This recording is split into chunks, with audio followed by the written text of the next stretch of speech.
Directly beneath the glittering lights of the Eiffel Tower, 6 million skeletons are watching you. You know Paris as the city of love, the global capital of art, fashion, and romance. But beneath the grand boulevards, the luxurious cafes, and the stunning architecture lies a chaotic 2,000-year history built on blood, brutal rebellions, and pure survival. From muddy islands burned to ashes by Julius Caesar, to overflowing graveyards that poison the living, to streets literally designed to crush revolutions. This is the dark, unfiltered history of Paris they absolutely do not show you in the travel brochures. Let's begin at the beginning. Before Paris was Paris, it was just a collection of mud huts on an island. Around 250 BC, a Celtic tribe called the Parisii settled on what is now called the Ile de la Cité, that small island in the middle of the Seine River. They were fishermen, traders, and river people who controlled a strategic crossing point. They weren't building monuments or writing philosophy. They were just trying to survive in a brutal ancient world. Then, in 52 BC, Julius Caesar showed up. Is near. The Romans don't ask for permission, they conquer. The native Parisii fought back fiercely during Caesar's Gallic Wars, and their settlement was burned to the ground during the resistance. But Rome simply paved over the ashes. They rebuilt it bigger, better, and with their trademark ruthless efficiency. They called it Lutetia, meaning marshy place or mid-water dwelling. Not exactly glamorous. Roman Lutetia grew, and for about 3 centuries, and it was a proper Roman town. They built an amphitheater that could hold 15,000 people, massive bathhouses and temples. If you were a Roman citizen, life was actually pretty comfortable. But empires don't last forever. By the 3rd century, Germanic tribes started raiding from the north. The residents retreated back to the safety of the island. They built walls, they fortified. The Roman dream was crumbling. The 5th century was pure chaos. The Roman Empire was collapsing, and barbarian tribes were carving up Europe like a feast. In 451 AD, Attila the Hun and his terrifying army were marching directly toward Lutetia, and the residents were ready to abandon the city entirely. And prepare. Then, a young woman named Genevieve changed everything. According to legend, she convinced the terrified population to stay and pray instead of fleeing. We must remain Miraculously, or perhaps just coincidentally, Attila's forces changed course and spared the city. Genevieve became Saint Genevieve, the protector of Paris. The city survived, and by 508 AD, Clovis I, king of the Franks, made Paris his capital. The city finally took its name from the ancient Parisii tribe. It was no longer a Roman outpost, it was becoming distinctly French. But then came the Vikings. Starting in 845 AD, Norse raiders sailed up the Seine and attacked Paris repeatedly. They didn't want to settle, they wanted gold, and Paris had it. The city literally paid them off with 7,000 pounds of silver just to leave. It was extortion, not a victory.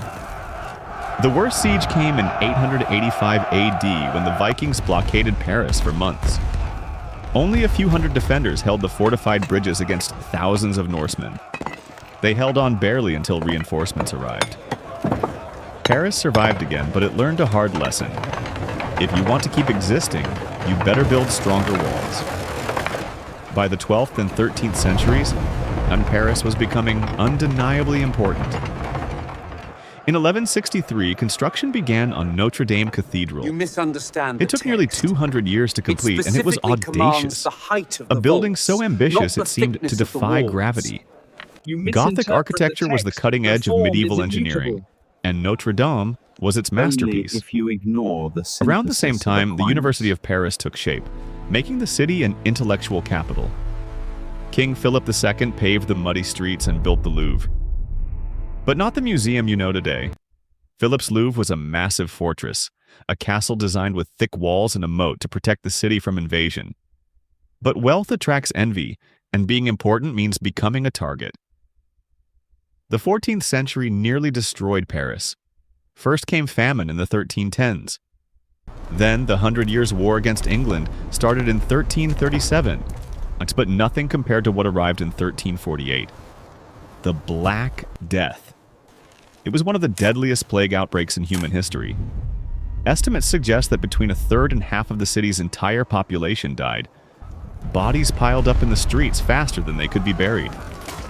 The sickening smell of death hung over the city for years. Trade collapsed. Entire neighborhoods were abandoned. If you lived through the plague in Paris, you literally watched your world end. The misery continued. In 1358, peasants revolted. In 1382, workers rebelled against heavy taxes. The city was angry, hungry, and increasingly violent. Then, in 1420, Paris fell to the English. For 16 years, Parisians lived under foreign occupation. The French crown fled. All hope seemed lost until a teenage peasant girl from Lorraine changed everything. Joan of Arc arrived in 1429, claiming God had sent her to save France. She was 17, illiterate, and convinced she heard the voices of saints. She electrified the French troops. Though she didn't liberate Paris directly and was tragically burned at the stake for heresy, at just 19 years old, her campaign shifted the momentum of the entire war. The double helix. Paris was finally liberated in 1436. And descent. The 16th century brought both breathtaking beauty and unimaginable bloodshed. King Francis I brought Renaissance culture from Italy, transforming the Louvre into a palace and inviting Leonardo da Vinci to France. Paris was becoming elegant. But by the 1560s, France was violently divided between Catholics and Protestant Huguenots. Paris was fiercely Catholic. Tensions exploded on August 24, 1572, during the St. Bartholomew's Day massacre. Yeah, what started as a political assassination turned into a citywide slaughter. Catholic mobs hunted down Protestants in the streets. Thousands were killed in Paris over several days, their bodies thrown directly into the Seine River. The violence spread across France, leaving an estimated 70,000 people dead. It remains one of the darkest chapters in the city's history. By the 17th century, under King Louis XIV, the Sun King monarchy became an art form. He built grand boulevards and monuments. But Louis XIV didn't trust Paris. The city had a history of rebellion, and he wanted distance from the mob. So he moved the royal court to Versailles. Even without the king, Paris thrived. It became the capital of the Enlightenment in the 18th century. Philosophers debated reason and liberty in cafes, but below the salons, Paris was rotting. The population swelled to over 600,000. The poor lived in filthy, overcrowded neighborhoods. Sanitation was medieval, disease was rampant, and the cemeteries, they were a nightmare. By the 1780s, Paris's cemeteries were literally overflowing. Bodies were buried so shallow that the smell of decay drifted through entire neighborhoods. It got so bad that the saturated ground caused basement walls to collapse, spilling rotting corpses into people's homes. The solution was unprecedented. The city began secretly moving the skeletal remains of 6 million Parisians into the old limestone quarry tunnels beneath the city. These became the Catacombs, miles of underground passages lined with the bones of centuries of Parisians, stacked in walls of skulls and femurs. Up above, the living were at a breaking point. Now France was bankrupt from wars and the lavish spending of the monarchy. Bread prices soared. People were starving in the streets while the nobility paid almost nothing in taxes. On July 14th, 1789, the people of Paris finally had enough. They stormed the Bastille, a royal fortress and symbol of tyranny. The French Revolution had begun, and Paris was its bloody stage. In 1792, the monarchy was abolished. In January 1793, King Louis XVI was executed by guillotine. 9 months later, Queen Marie Antoinette met the same fate. But the revolution devoured its own children. The Reign of Terror, led by Robespierre, saw tens of thousands guillotined. Nobles, priests, and revolutionaries who weren't radical enough were slaughtered. The streets of Paris ran red. Bodies piled up. By 1794, Robespierre himself was guillotined, and the terror finally ended. The city was traumatized and exhausted. Out of this chaos emerged Napoleon Bonaparte. He seized power in 1799 and made Paris the capital of an empire. He was a dictator, but also a builder. He commissioned the Arc de Triomphe, and filled the Louvre with treasures looted from his conquests across Europe. But his disastrous invasion of Russia eventually brought foreign armies to Paris's doorstep. In 1814, Paris was occupied by Russian, Prussian, and Austrian troops. Napoleon was exiled. The 19th century saw more revolutions, more barricades in the streets, and more bloodshed. In 1848, another revolution erupted. Out of this came Napoleon's nephew, who declared himself Emperor Napoleon III. He made a decision that would change the face of Paris forever. He hired Baron Haussmann to completely redesign the city. Haussmann demolished the old medieval neighborhoods, replacing narrow, winding streets with the wide, beautiful boulevards we recognize today. But this wasn't just for aesthetics. Wide boulevards are much harder for rebellious citizens to barricade, and much easier for the military to move troops and cannons through to crush uprisings. The beauty of modern Paris was built as a tool for authoritarian control.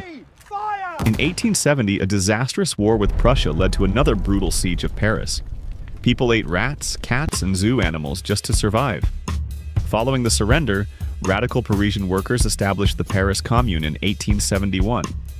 It lasted just 2 months before the French government sent in troops. What followed was the Bloody Week, one of the most brutal urban battles in history. Up to 20,000 communards were killed. The public buildings were burned. The city was scarred once again. But from the ashes came the Belle Époque, the beautiful era. Paris became the world capital of art, literature, and innovation. The Eiffel Tower was built in 1889. The metro opened. It was a golden age.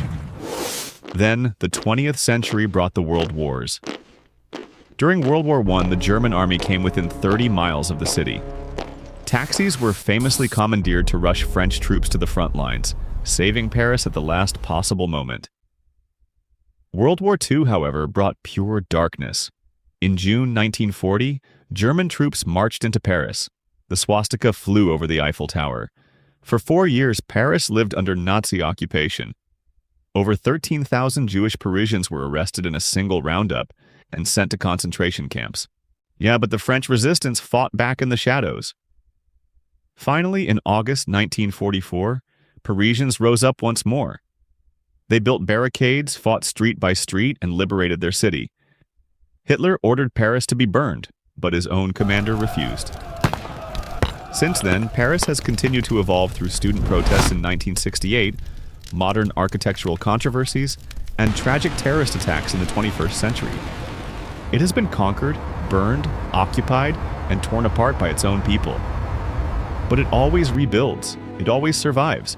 It is not just a city of romance. It is a city of stubborn, passionate defiance. It gave the world revolutionary ideas about freedom, and its people have never stopped fighting for it. If you enjoyed this deep dive into the true, unfiltered history of Paris, hit that like button and subscribe for more deep dives into the dark histories of our world's most famous cities. There's so much more to explore. And as always, we'll see you in the past.